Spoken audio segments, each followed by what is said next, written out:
Dans cet épisode très mouvementé de Mythbusters, j'ai fait le plein d'huile et je suis prêt. Adam et Jamie perturbent la circulation avec la poursuite d'une voiture d'agent secret. Tu me rattraperas pas. Est-ce vraiment si facile d'échapper à une voiture qui vous poursuit Je dois reconnaître que c'est très efficace. avec des gadgets qui semblent toujours si bien marcher dans les films? Le voilà. Il est déployé. Ensuite, Tori Grant et Carrie emploient la manière forte pour tester un mythe sur la vitesse. On va voir ce ballon tomber. Ils veulent savoir si un objet propulsé en arrière depuis un véhicule qui avance Je me sens comme un gladiateur qu'on va massacrer. peut réellement tomber à la verticale. C'était un superbe tir. Qui sont les Mythbusters? Adam Savage Il faudra plus de puissance. et Jamie Heineman.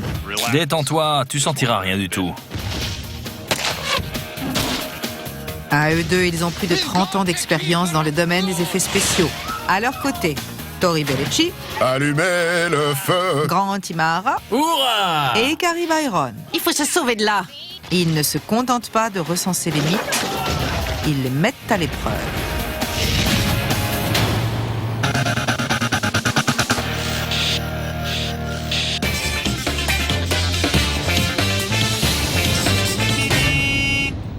Tu sais que j'aime les mythes de cinéma. Oui, Et plus que tout, j'aime les mythes liés au super agent secret. oui.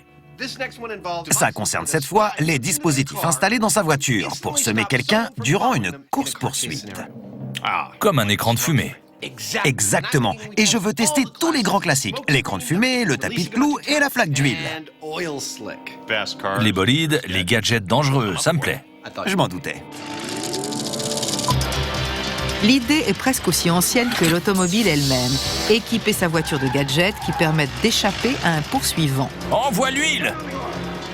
L'équipe a décidé de tester 3 grands classiques utilisés lors de poursuites tout aussi classiques.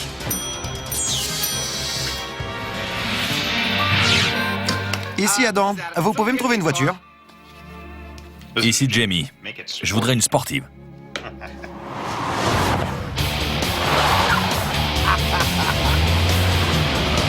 Elle est pas belle? Plutôt sympa. Rentre là. D'accord. C'est une voiture d'agent secret. Pour l'instant, elle n'a rien de spécial, mais quand on l'aura modifiée avec tous ses gadgets, ça sera une vraie voiture d'espion. Ça devrait aller. Ils se mettent tout de suite au travail et commencent par la déshabiller. Bienvenue dans l'atelier de transformation si cher à Jamie. Tous les amateurs de cinéma savent que les gadgets sont en général placés dans le coffre et un trou dans le plancher avec une trappe coulissante devrait faire l'affaire. Jamie la fera coulisser en actionnant un câble depuis l'intérieur de l'habitacle. Ça devrait aller. Ça n'a rien d'esthétique, mais ça fonctionne. Maintenant que la voiture est prête, ils rejoignent la piste de test où ils chargeront les munitions. Le centre des interventions d'urgence du comté d'Almeda. C'est là que la police s'entraîne pour la poursuite des délinquants. Et c'est l'endroit idéal pour nous. Bien sûr, il n'y a pas de poursuite sans un pilote expérimenté au volant d'une autre voiture. Bonjour monsieur. Bonjour. Comment ça va? Bien et toi? Bien. C'est une bonne journée pour une poursuite. C'est tous les jours le bonjour. Pour échapper à un pilote plus expérimenté que vous, il vaut mieux mettre sa voiture hors d'usage. Quelle est la première ruse que Adam compte utiliser? Ils ont peut-être l'air inoffensifs, mais ces fils en acier de 6 mm laminés à chaud, pliés à angle droit et soudés pour former un tétraèdre avant d'être aiguisés sont des clous de poursuite. Il y a toujours une pointe dirigée vers le haut. Je pense qu'ils seront redoutables quand je les larguerai depuis le coffre de la voiture. Avec plus d'une centaine de ces petits déchiqueteurs de pneus, il a sans doute raison. Mais Jamie a lui aussi un atout. Mais voyons tout de suite les règles de la poursuite. Comment savoir s'il s'est échappé? Si Adam réussit à avoir suffisamment d'avance et qu'il nous prend un tour, alors il nous aura semés. Ou bien, s'il prend une autre trajectoire et qu'on se retrouve sur une route différente, il aura gagné. D'accord. Ces cônes simulent une longue route tortueuse et il ne leur reste plus qu'à démarrer. C'est parti! Les techniques d'évasion d'une voiture d'agent secret. Les clous. Essayez toujours de me rattraper. Ne Ne vous y trompez pas, les deux pilotes tiennent absolument à survivre à cette poursuite. Brian garde une distance de sécurité d'une longueur de 5 ou 6 voitures. Il commence à accélérer. Finalement, juste avant un virage, Adam décide de larguer ses clous. On y va. Malgré sa technique exemplaire, Brian roule trop vite pour pouvoir éviter tous les clous. Ils sont plantés dans les pneus, je les entends. Pourtant, leur voiture ne se laisse pas distancer.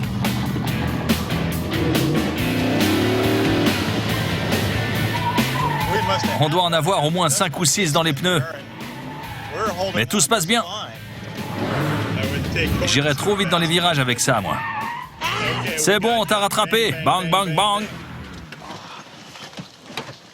Comment ça se fait? Je vous ai eu!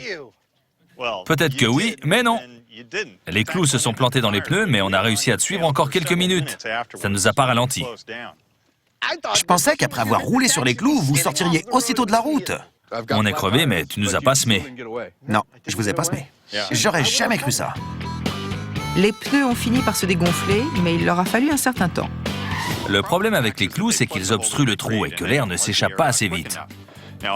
Bien sûr, le pneu va se dégonfler, mais pendant une poursuite, la voiture garde le contact assez longtemps. Pour semer une voiture, les clous ont été décevants. Alors il est temps de passer à la phase 2 du mythe, le nuage de fumée pour aveugler son poursuivant. Pour cette expérience de la voiture de l'agent secret, c'est une grenade fumigène de l'armée qui produira la fumée. On voulait nous donner une petite grenade, mais on a demandé un maximum de fumée. Une grenade militaire.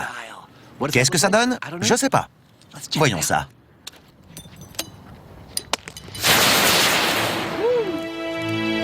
Si le vent ne se lève pas, ça devrait fonctionner à la perfection.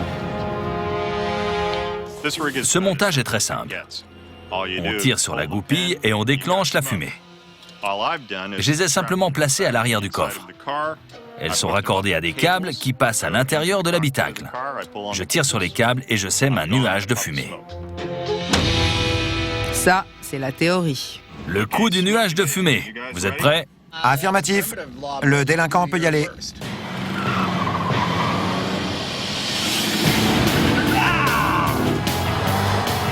Dès le départ, Jamie roule à une allure très soutenue entre les cônes.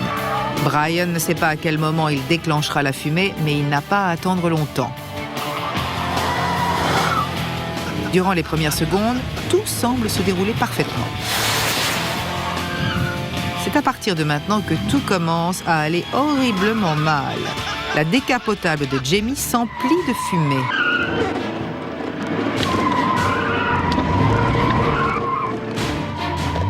Il évite le mur de justesse et la poursuite s'interrompt avant que Jamie soit totalement intoxiqué. Je crois qu'il a intérêt à descendre. Je crois aussi. Tu vas bien? On peut nous apporter de l'eau pour Jamie? La fumée s'est répandue partout. Elle s'échappe du moindre recoin de la voiture. C'est un gag digne de la Panthère Rose. D'habitude, on prépare la voiture et on la teste avant de prendre la route. Je regrette qu'on ne l'ait pas fait cette fois. C'était vraiment horrible.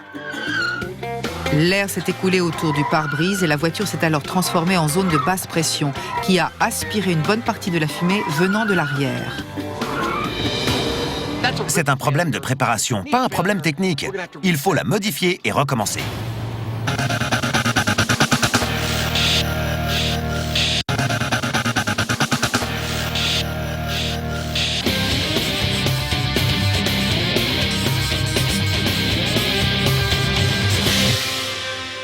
Qu'est-ce qui t'excite autant? C'est maintenant à notre tour de tester un autre mythe. Une expérience de physicien. Génial! Quelque chose qui fait fonctionner la matière grise. Voilà de quoi il s'agit. Disons que tu roules dans une voiture à X km/h. Tu propulses un objet à l'arrière dans la direction opposée à la même vitesse. Est-ce qu'il tombe à la verticale? Tu veux dire que la vitesse de la voiture et celle de l'objet s'annulent complètement? Exactement. Mais peut-être qu'un autre facteur, comme la résistance de l'air, rend cela impossible. Et si ça marche à 10 km/h, est-ce que ça marchera à 100? C'est ce qu'on va voir. Logiquement, un objet soumis à des forces contraires et identiques devrait effectivement tomber comme une pierre. Mais à moins d'en faire la démonstration, cette simple équation n'est rien d'autre qu'un mythe. Comment on va le vérifier? Si on prenait un pick-up avec un tapis roulant à l'arrière, le pick-up roule à 15 km/h, le tapis tourne à la même vitesse dans le sens inverse et l'un de nous monte dessus. Par l'un de nous, tu veux dire Tori? Quoi? C'est pour voir si je tombe à la verticale ou si je suis éjecté? C'est le principe. Oui, joli principe. Il vaut mieux qu'il trouve le tapis roulant avant que Tori change d'avis. Ça paraît pas très risqué. Normalement, avec ces tapis, c'est très simple. On règle la vitesse et c'est parti. À condition, bien sûr, de ne pas avoir bu avant.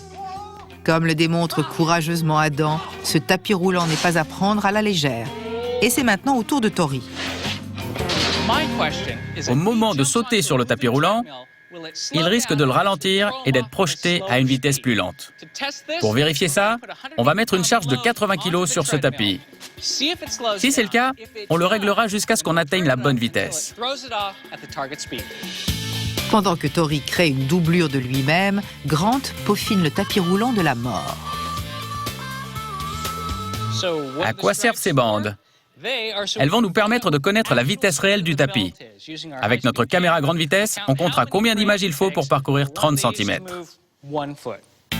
D'après le manuel, la vitesse maximale de ce tapis est de 16 km/h. C'est suffisant pour stabiliser visuellement les bandes. Ça me paraît un peu dingue. C'est complètement dingue. Ça a l'air tellement dangereux que j'ai pas envie de sauter là-dessus. Et il se rétracte, du moins pour le moment. Il y a un problème. En fait, c'est exactement ce que Grant avait prévu. Le sac a fortement ralenti le tapis. Il reprend vite de la vitesse pour atteindre à nouveau 8 km/h. Le plus difficile maintenant est de le faire sans tomber. Je te suggère de monter et de te laisser partir. Pour vérifier la validité de ce mythe, la camionnette devra rouler à la même vitesse. Il ne reste plus qu'à installer le tapis. Tu vas vraiment courir là-dessus?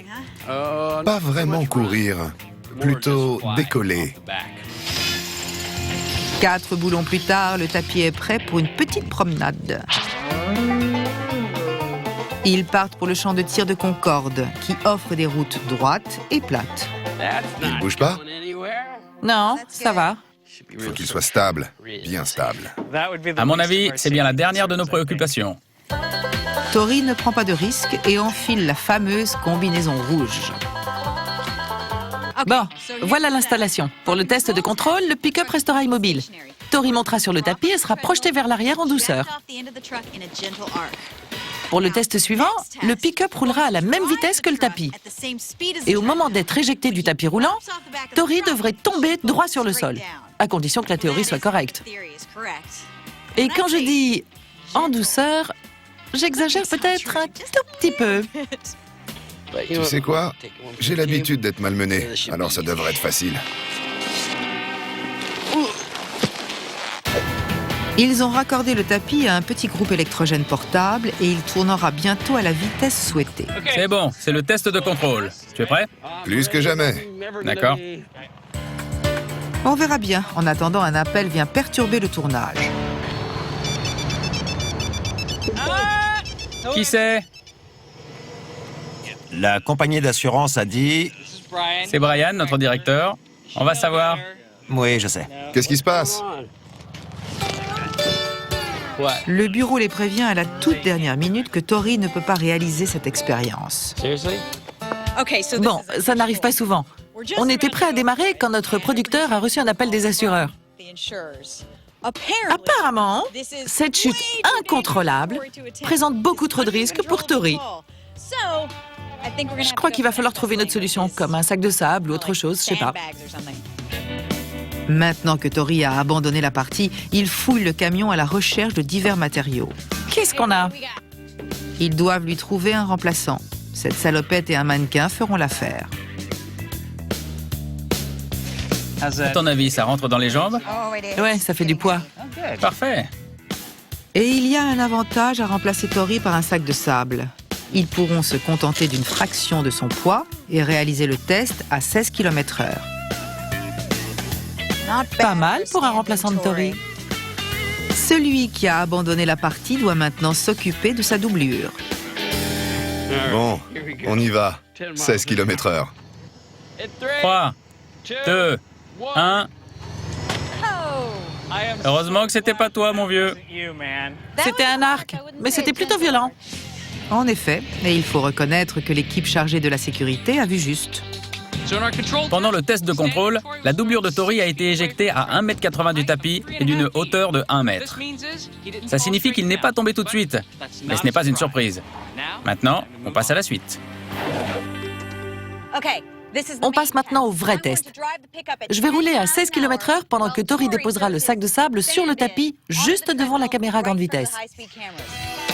Si le sac de sable tombe à peu près à la verticale, ils auront démontré que ce mythe n'en est pas un. C'est bon, prêt? À 3, 2, 1... C'est l'une des rares fois où cette équipe recherche le manque d'action. Voyons les images de la caméra à grande vitesse. C'est juste à ce moment-là. Bon timing sur la chute. On dirait qu'il tombe vraiment à la verticale. Avec le test de contrôle, il serait tombé là. Oui, Ici, à la verticale. c'est vraiment chouette. Alors, il y a une part de vérité dans ce mythe. Absolument. Le test de la matinée est un succès total et il leur a permis d'apprendre quelque chose. On a compris que Tori avait plus de valeur qu'on le pensait.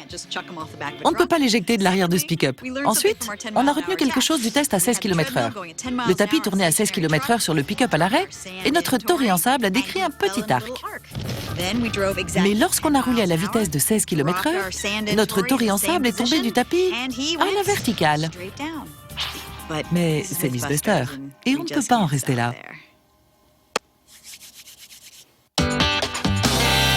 Pour l'instant, les clous ne fonctionnent pas. Ils sont plantés dans les pneus. Et le nuage de fumée n'est sans doute qu'un mythe. Après avoir failli être gazé la première fois, Jamie a effectué des modifications. Après avoir inhalé toute cette fumée, j'ai fait des changements. D'abord, j'ai éloigné les grenades fumigènes de la voiture. Et ensuite, c'est Adam qui prendra le volant. Tout est prêt pour obtenir un écran de fumée plus efficace et moins nocif. Vous êtes prêts? On est prêt. D'accord. Vous allez déguster de la fumée.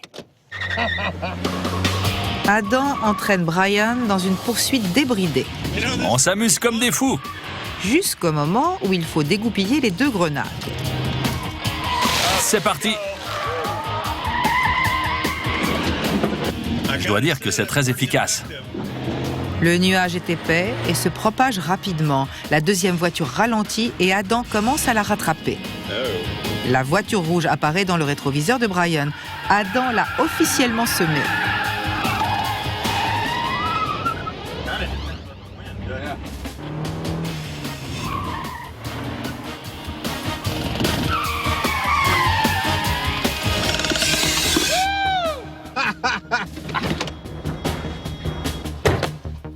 Je crois que j'ai gagné. Bien joué. C'était génial. À un moment, je me suis retourné. Jamie et Brian étaient complètement à l'opposé et j'ai compris que c'était bon. Après d'importantes modifications, l'écran de fumée a été très efficace. Passons maintenant à un test qui devrait poser de gros problèmes à Brian. On sait que c'est bon pour les papilles gustatives et mauvais pour la ligne. Mais est-ce que c'est bon pour le fuyard et mauvais pour le poursuivant? Moi, j'en suis persuadé. Comme Adam l'a laissé entendre, on fait de son mieux pour sauver la planète? Le lubrifiant choisi est de l'huile végétale. L'installation est simple. Elle est constituée de 2 seaux sans fond. Il suffira à Jamie de tirer sur une corde pour répandre l'huile sur la piste.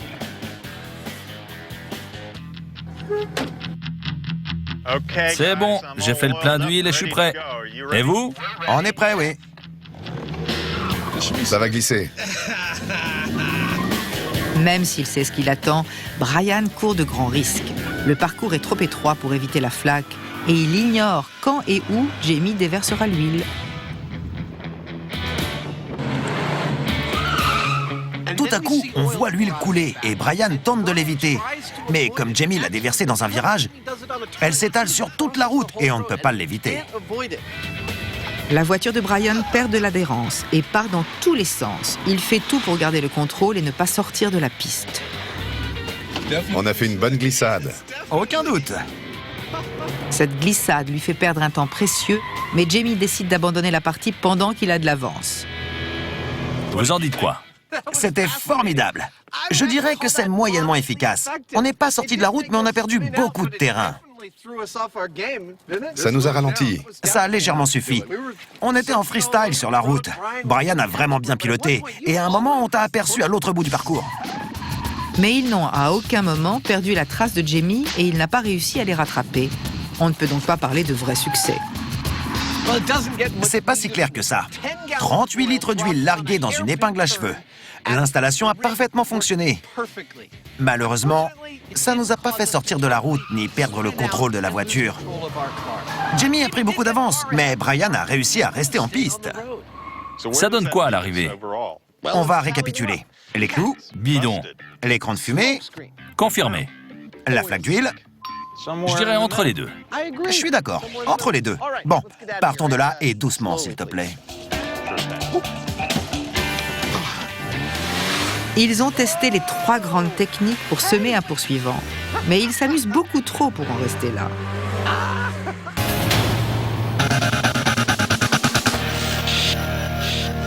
Harry, Tori et Grant tentent de confirmer le mythe selon lequel un poids mort chute à la verticale si la vitesse du véhicule est exactement identique à celle de son éjection vers l'arrière.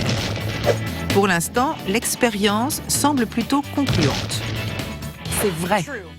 Mais les téléspectateurs n'apprécieront pas qu'on en reste là. On doit le refaire à une vitesse plus élevée. Et si on l'accélérait? On construit un canon à air, on envoie un ballon de football à 100 km/h et on recommence avec le pick-up. On verra si les énergies s'annulent et s'il retombe bien à la verticale. Ça me plaît, on le fait. Il charge Grant de construire le canon et il n'est pas du genre à faire dans la demi-mesure. C'est la prochaine étape pour vérifier la validité de ce mythe. C'est le fût du plus gros canon pneumatique que j'ai jamais construit. Et si tout se passe bien, il devrait tomber sur le sol comme ça. On verra. Une fois qu'un réservoir sous pression est vissé à une extrémité, ce tube devient un véritable canon. Vous pensez qu'il est lourd? Il est lourd. Il est conçu pour des applications industrielles qui nécessitent un apport d'air important pendant un temps très court. Vas-y, Carrie, descends-le. Grant remplit le réservoir à 4 bars. Mais est-ce que cela correspondra à une vitesse de 100 km/h? À 3, 2, 1... Super! On a traversé le filet. Non, regardez l'échelle. On a endommagé une échelle et on a explosé le ballon. À 547 km/h, ils ont à peu près tout détruit. Grant continue de réduire la pression jusqu'à ce que le ballon adopte une vitesse stable. Bon, c'est parti, 0,6 bar. 3, 2, 1... Ouais, je pense qu'on a atteint les 100 km/h. Et il contrôle sa vitesse avec la caméra.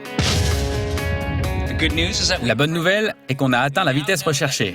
0,6 bar équivaut à 100 km/h à la sortie du fût. Parfait. Super. C'est la bonne vitesse. Très bien. On y est.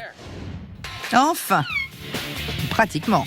Ils retournent sur la piste des tests pour voir s'ils ont trouvé le juste équilibre. Parfait. On va donner une vraie dose de stéroïdes à cette expérience. Mais il faut d'abord effectuer un rapide test avec le frein à main. Ce sera un test statique. On va propulser le ballon à 100 km/h. Ça nous donnera un point de référence pour la suite de l'expérience. On monte à 0,6, c'est ça? 0,6 bar. Ça doit correspondre à 100 km/h. C'est bien, 0,6. Parfait.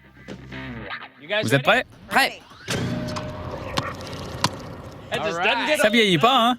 C'était sympa. Regardez, il a dépassé l'échelle avant même de toucher le sol. Fantastique. Il a décrit une belle ligne droite, complètement à l'horizontale. Il est temps de passer à la deuxième phase. Pour cette expérience, je roulerai à 100 km/h dans cette direction pendant que Grant déclenchera le canon à 100 km/h dans l'autre direction. Mais comment savoir si ça marche? Avec notre vieille copine, la caméra à grande vitesse. La caméra sera braquée directement sur l'échelle. De toute façon, au moment du tir, on verra si le ballon tombe à la verticale. À quel moment on déclenchera le tir? C'est là que ce cône entre en jeu. C'est une question de temps de réaction. Le temps de réaction moyen est d'environ 200 millisecondes. À 100 km/h, 200 millisecondes représentent environ 5,40 m. Il est donc positionné à 5,40 m de la cible. Dès que je le verrai sur le petit moniteur, je saurai qu'il faut déclencher le tir. Et si tout se passe bien, on se retrouvera au niveau de l'échelle. Vous êtes prêts? Le canot est chargé et le pick-up est en place. On attend le feu vert, Tori. C'est parti. 30, 50, 60, 80. Allez, monte à 100, allez. C'est bon. Et feu! C'était un très bon tir. Je vais voir la caméra. Étant donné la difficulté de l'expérience, c'est un premier essai prometteur, mais le ballon a rebondi en arrière. C'est pas l'idéal. C'est pas le même résultat qu'avec l'autre. C'est ce que je pense. Il devrait tomber à la verticale et pas retomber derrière. Ils en concluent que le pick-up était trop lent ou le tir trop rapide. Notez que c'est le compteur qui est en cause, pas moi. Absolument. On l'a bien noté. Ils réalisent toute une série d'essais au cours de l'après-midi, Le ballon n'est pas tombé à la verticale. sans jamais atteindre parfaitement leur objectif. C'est pas mal. Et il a tiré trop tôt. Mais le ballon retombe encore en arrière. 25 tentatives plus tard, ils n'ont toujours pas vu le ballon tomber à la verticale. Certains rebondissent même en arrière. C'est peut-être le canon, le pick-up ou bien le mythe qui est en cause. Ça a été l'une des expériences les plus frustrantes dont je me souvienne. On a vu le ballon partir en avant ou en arrière, mais jamais à la verticale. On pourrait passer la journée ici sans avoir de résultat. On ne sait pas à quelle vitesse le ballon sort du canon. On ne sait pas exactement à quelle vitesse on roule. Tout est approximatif et donc hasardeux. Il est peut-être temps pour eux de revoir leur approche. Après tout, personne n'a dit que la science était quelque chose de simple. Adam et Jamie ont déjà testé 3 techniques pour échapper à un poursuivant. Les clous, la fumée et la flaque d'huile. Et la meilleure façon pour nos 2 espions de ne pas faire redescendre l'adrénaline est de s'affronter avec des dispositifs qu'ils auront eux-mêmes imaginés. Le moment est venu pour Jamie et moi de nous affronter et de mettre en œuvre notre propre technique de l'évasion. Je vais ajouter quelque chose de vraiment redoutable sur cette voiture blanche. Et Jamie, quelque chose d'un peu moins redoutable, je pense, sur cette voiture bleue. Allez, on y va. Ce sera l'espion contre l'espion. Mais le dispositif devra être complètement dissimulé à l'intérieur ou sous la voiture. Bienvenue. Je suis content que vous soyez là. Que voyez-vous sur cette table? Vous voyez certainement un ensemble de tubes. Pour moi, c'est ce qui se fait de mieux pour semer un poursuivant. Et si vous pensez que Adam est intentionnellement vague, écoutez un peu Jamie. Vous savez ce qu'on dit? La meilleure défense est une bonne attaque. Alors j'envisage de créer un projectile qui endommagera la voiture qui me poursuit. Il la frappera et la laissera sur place. Pour être certain que leur secret ne soit pas éventé, un immense rideau coupe l'atelier en 2. Pendant que Adam assemble ce qui a tout l'air d'un prototype de toilette pour navette spatiale, Jamie n'hésite pas à se salir les mains. Exactement. Il commence à s'enfoncer. Il y a des problèmes en perspective.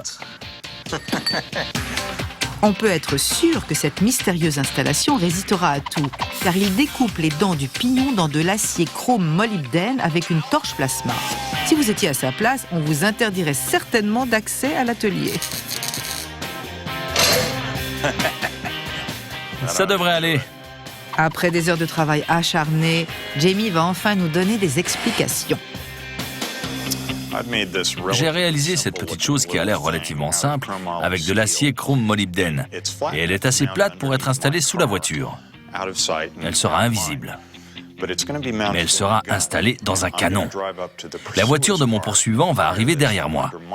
Je propulserai alors cette chose en dessous de sa voiture. Et là, elle se transformera pour faire ça. Si ce système fonctionne, ce sera un sérieux obstacle. Oui. De son côté, Adam est déjà sur la piste et tout laisse à penser qu'il cherche à perdre de la vitesse. C'est plutôt prometteur. Il envisage de se débarrasser du poursuivant en l'aveuglant avec un parachute ouvert à partir de cette étrange tuyauterie. Il coupera les suspentes lorsqu'il sera suffisamment gonflé. Le parachute principal sera ouvert par un petit parachute de queue. Je vais le larguer pendant que je roule et voir s'il déploie ce parachute. Adam démarre et s'abstient de couper le parachute principal. Le test semble fonctionner.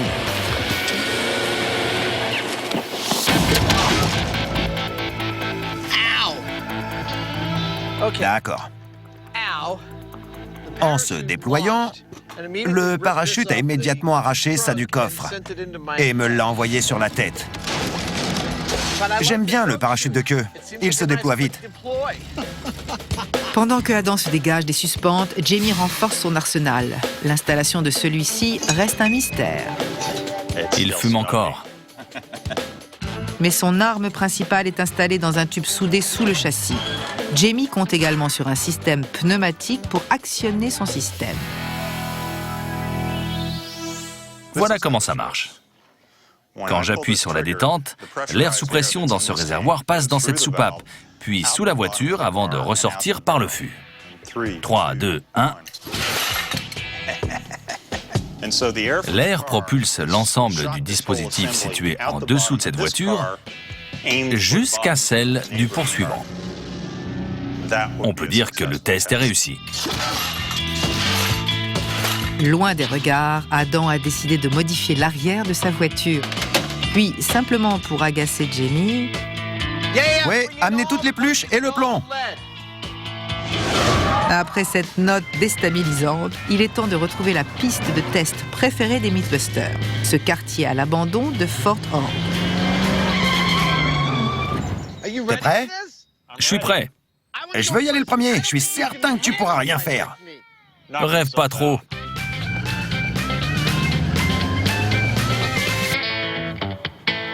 Jamie ignore que Adam envisage de l'aveugler avec une toile de nylon. Il n'y a rien à voir. Vous êtes prêts? On attend. D'accord, rattrapez-moi. Adam s'élance comme un obus à la sortie d'un canon. Une fois encore, Brian est au volant de l'autre voiture. Personne n'a jamais roulé aussi vite dans ces rues. Vous ne me rattraperez pas. J'ai une arme secrète, là, sur le tableau de bord. Et le parachute se déploie parfaitement. Et voilà, il s'est déployé. Il s'ouvre. C'est parti. Bonne tentative, mais c'est raté. J'espère qu'il n'avait pas que ça. C'est pourtant tout ce qu'il avait. Le parachute a fonctionné, mais pas suffisamment bien. Ils m'ont rattrapé. Ils ont suivi Adam jusqu'à son repère secret. Mon parachute. Il s'est bien déployé. Il s'est parfaitement déployé. J'espérais qu'il vous retarderait ou que vous vous retrouveriez emmêlé. S'il s'était étalé sur la voiture, ça aurait peut-être marché, mais c'est pas le cas. Adam reconnaît que ça aurait pu mieux se passer. Ça peut fonctionner dans certains cas, mais pour être une technique réellement valable, il faut que ça marche à tous les coups. Alors je crois qu'on va envoyer le parachute à la poubelle des mauvaises idées.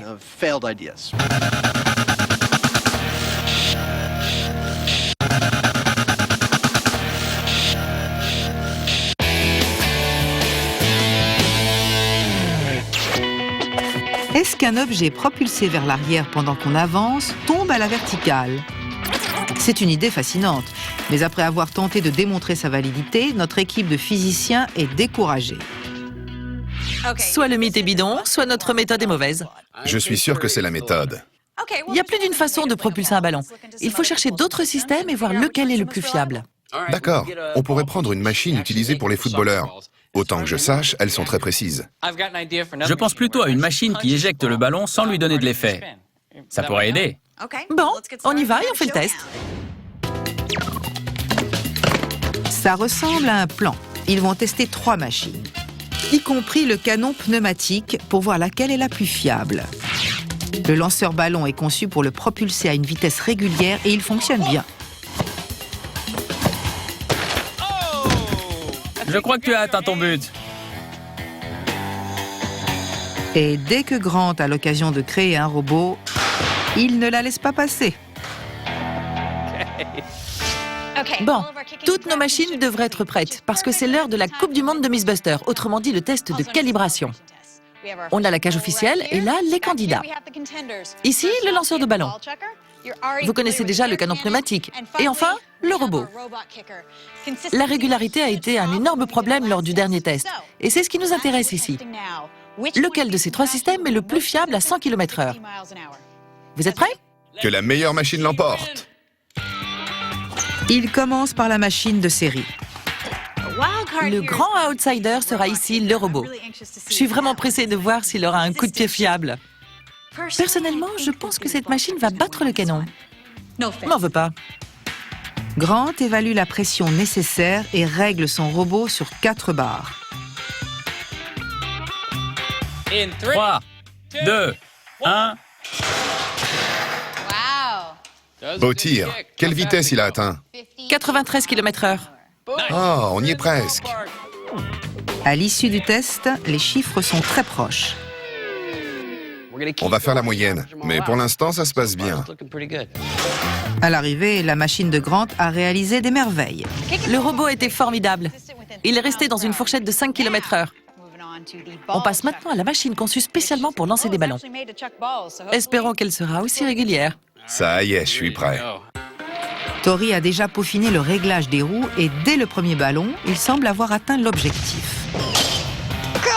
95 km/h. C'est une démonstration impressionnante du favori, mais il reste un candidat. Pourquoi pas? On va tester une dernière fois le canon pneumatique. Il est peut-être plus régulier que les 2 autres. Bon. Je monte à 0,6 bar. Ils en sont aux 5 derniers tirs. Feu!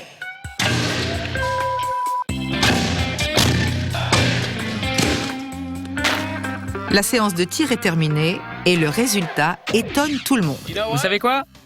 Des 3 machines, c'est celle-là la plus régulière. Maintenant, il s'agit d'atteindre la bonne vitesse avec le pick-up. Voilà la solution à notre problème de compteur. Un tachymètre. On va le mettre en place avec toutes ces pinces qui viennent du service de tournage. Il est positionné contre la roue. J'ai de l'adhésif réfléchissant. Il permettra au laser de détecter chaque tour de roue pour réaliser le calcul et déterminer exactement à quelle vitesse la voiture roule. Ça y est, on a supprimé toutes les variables. Le canon tire à 100 km/h. La voiture roule à 100 km/h. On va maintenant savoir si le ballon tombe à la verticale. C'est le moment. Ça y est, vous êtes prêts? On est prêt. Bon, on y va dans 1, 2, 3, partez. Voilà une vraie expérience de physique. On a un véhicule qui se déplace, on propulse un objet depuis ce véhicule à la même vitesse, et les 2 forces devraient logiquement s'annuler. Mais on est dans le monde réel. Mais on est toujours confronté à des obstacles imprévus dans le monde réel. Le ballon est parti un peu trop tôt. C'est une question de patience. On s'y reprendra plusieurs fois avant d'y arriver. Les autres essais ne passent pas mieux. Cette fois encore, Grant n'a pas réagi au moment voulu, mais Carrie voit au moins une lumière au bout de la piste. J'ai l'impression qu'on est très près d'obtenir des conditions parfaites. On va voir ce ballon tomber comme une pierre. Avec des vitesses opposées aussi proches que possible, toute la pression est sur les épaules de Grant, qui doit réaliser un tir parfait. Je sais pas pour vous, mais je crois que c'était bon. On va vérifier ça avec la caméra.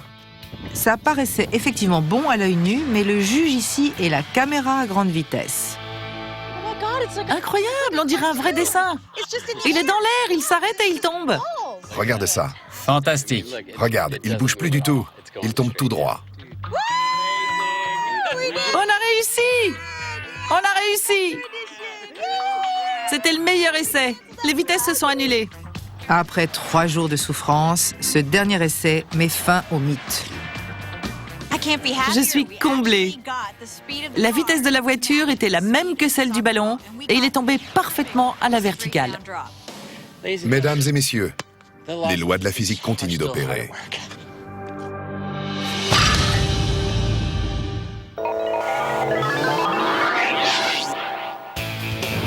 La tentative de Adam pour échapper à Jamie n'a pas été concluante. Le parachute est déployé. Oh, il s'est envolé. Il aurait eu plus de chance avec un système de secours et Jamie ne fera pas la même erreur. Il y a d'abord ces obstacles qui tomberont derrière ma voiture, comme ça. Remarquez que je les ai placés dans un endroit étroit où ils devront obligatoirement passer. Ils devront donc forcément passer dessus. Franchement, s'ils le font, je crois que ça sera fini pour eux. Mais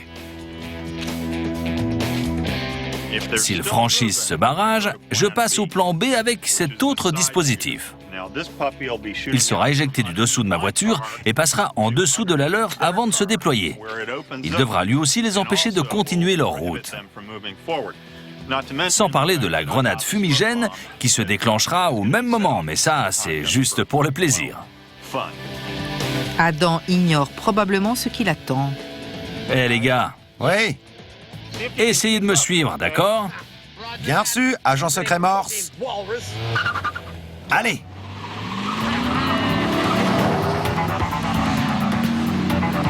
Au bout de quelques secondes, Jamie déploie le premier de ses redoutables barrages.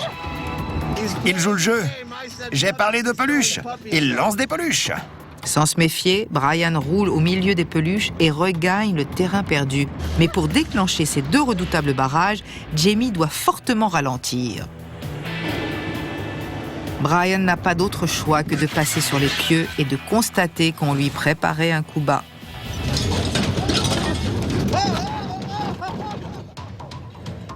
Et là, Jamie est en train de nous regarder. On entend ce boum et il part. Mais Adam et Brian reviennent sur lui et disposent d'une puissance de feu suffisante pour couler un cuirassé. On t'a rattrapé. La voiture a une fuite d'essence et le bruit n'est pas rassurant. Mais il continue de suivre Jamie pendant encore 5 minutes, jusqu'à ce que ce dernier se réfugie dans son repère.